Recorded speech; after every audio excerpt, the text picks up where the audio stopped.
किसी पंक्ति से अपनी बात को आगे बढ़ाऊंगा कि जीत पक्की है, कुछ करना है तो डटकर चल, जमाने से जरा हटकर चल। जीत पक्की है, कुछ करना है तो डटकर चल, जमाने से जरा हटकर चल।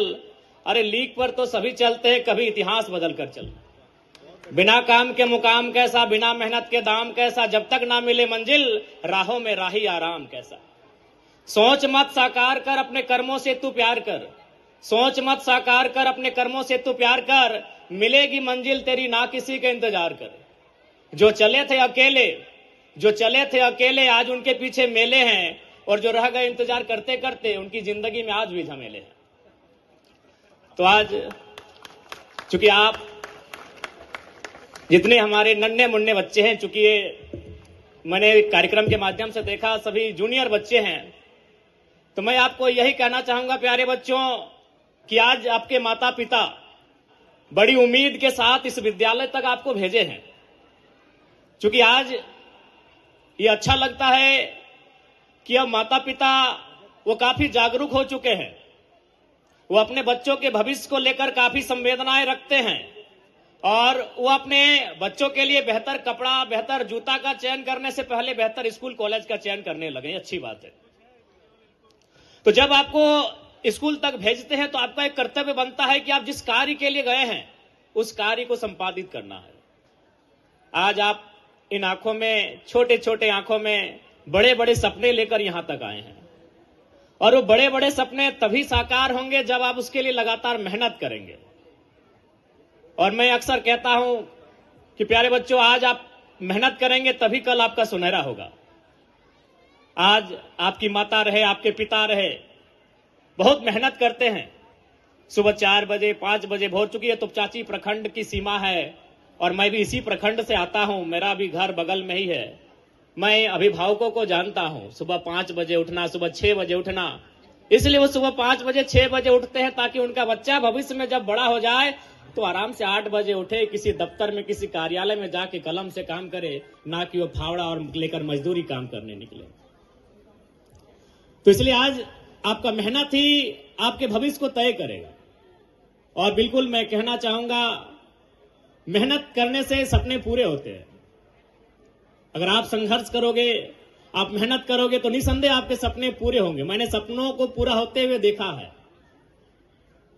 चूंकि 2 साल पहले मेरे ब्लॉक में शायद ही लोग मुझे जानते थे, पहचानते थे। महज 2 साल पहले की घटना है। ये तोपचाची ब्लॉक है, और हमें लगता है इस आसपास में गोकुल सर जो हमारे साथ आए हैं वही हमारे एक मित्र हुआ करते थे। यानी शायद ही लोग हमें मेरे ब्लॉक में जानते थे।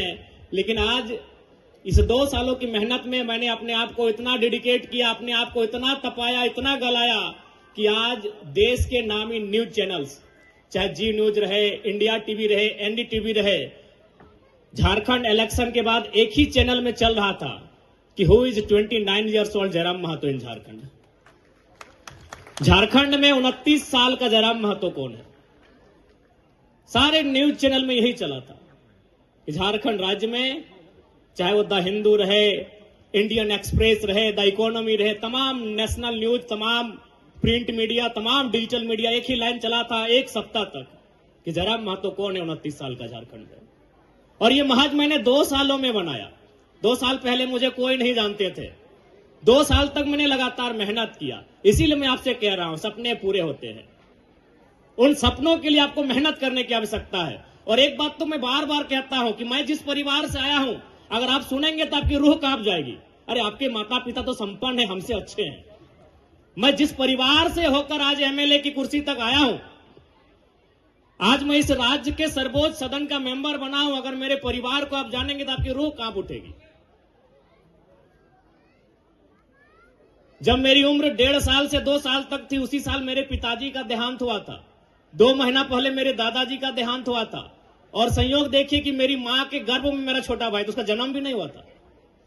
पूरे 20 साल तक जनरली जब हम मुखिया की बात करते हैं, इस घर का मुखिया कौन है, तो हमारे चूंकि ये पितृ प्रधान देश है, तो हमारे जहन में एक मर्द की छवि आती है कि इस घर का कोई मुखिया मर्द होगा। चाहे चाचा होगा, जेठा होगा, मामा होगा, मौसा होगा, दादा होगा, नाना होगा या भैया होगा, इस घर का मुखिया कोई मर्द होगा। लेकिन पूरे 20 साल तक मेरे घर का मुखिया मेरी मां ने संभाला।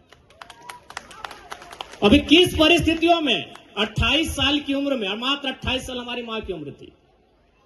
तो मैं उस परिवार से आता हूं, उस परिवार से मैंने संघर्ष करके आज इस राज्य के, झारखंड राज्य के सर्वोच्च सदन तक का मैंने सफर तय किया है। तो इसलिए मैं आपको कहना चाहता हूं, बिल्कुल सपने पूरे होते हैं।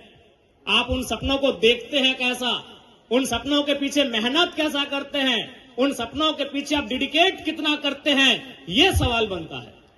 इसलिए आज इस कार्यक्रम में उपस्थित मेरे भाई समान, मेरी बहन समान स्टूडेंट को मैं यही कहना चाहूंगा, आप यहां आके 4 घंटा, 5 घंटा, 6 घंटा समय देते हैं, उस समय का मूल्य लेके जाइएगा। मैं आपको कहूंगा, यदि किसी बहन का मन अगर गीत गाने में लगता हो तो आप 4 घंटा गीत गाइए और इस राज्य का नंबर 1 सिंगर बन के सामने आइए।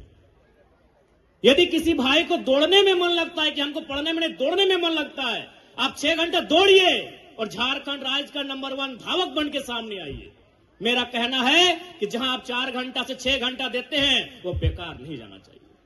वो पढ़ने में देते हैं, वो गीत गाने में देते हैं, वो ड्राइंग में देते हैं, वो डांसिंग में देते हैं, वो सिंगिंग में देते हैं। जहां आप 6 घंटा देते हैं, उस 6 घंटा का परिणाम निकलकर सामने आना चाहिए। मैं आपसे ये कहना चाहूंगा, जहां देते हैं, गीत गाना अच्छा लगता है गीत गाइए, नृत्य करना अच्छा लगता है नृत्य कीजिए, पेंटिंग करना अच्छा लगता है पेंटिंग कीजिए, लिखना अच्छा लगता है लिखिए, दौड़ना अच्छा लगता है दौड़िए, लॉन्ग जंप करना अच्छा लगता है लॉन्ग जंप कीजिए और एथलीट में रिकॉर्ड तोड़ दीजिए।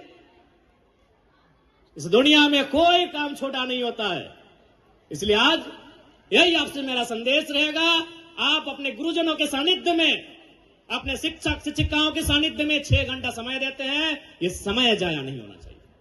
क्योंकि यहां अभिभावक भी आए हैं, माताएं भी आए हैं। मैं आपको भी कहना चाहूंगा कि निसंदेह आज 21वीं सदी के दौर में हम कदम रखे हैं, एक प्रतिस्पर्धा का दौर है, लेकिन फिर भी यही कहेंगे, अपने बच्चों को मशीन की तरह नहीं मनुष्य की तरह ही ट्रीट कीजिएगा। आप उन पर कोई अतिरिक्त दबाव, अतिरिक्त प्रेशर मत डालिएगा।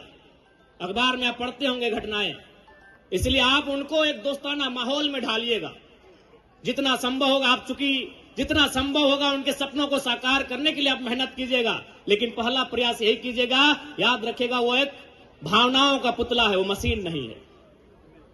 इसलिए उनका सपोर्ट कीजिए, बिल्कुल सपोर्ट कीजिए, क्योंकि सबसे पहला सपोर्ट माता पिता का होता है। विशेष चूंकि समय का अभाव है और चूंकि ये भले ये घर मेरा इस जिला में है, लेकिन हम विधायक चुने गए हैं गिरिडीह बोकारो से, तो हमारे क्षेत्र में भी काफी कार्यक्रम है। और चूंकि सर 2 बार गए हमारे घर के सामने, तो हम बोले ठीक है, हम समय निकाल के आएंगे। और फिर हम थोड़ा सा समय का अभाव है, माफी चाहेंगे।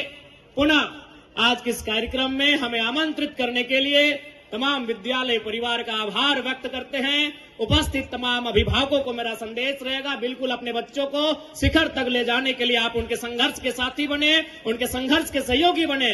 और जितने भी हमारे छोटे नन्हे मुन्ने बच्चे, हमारे भाई बहन हैं, आपको यही कहेंगे, अपने सपनों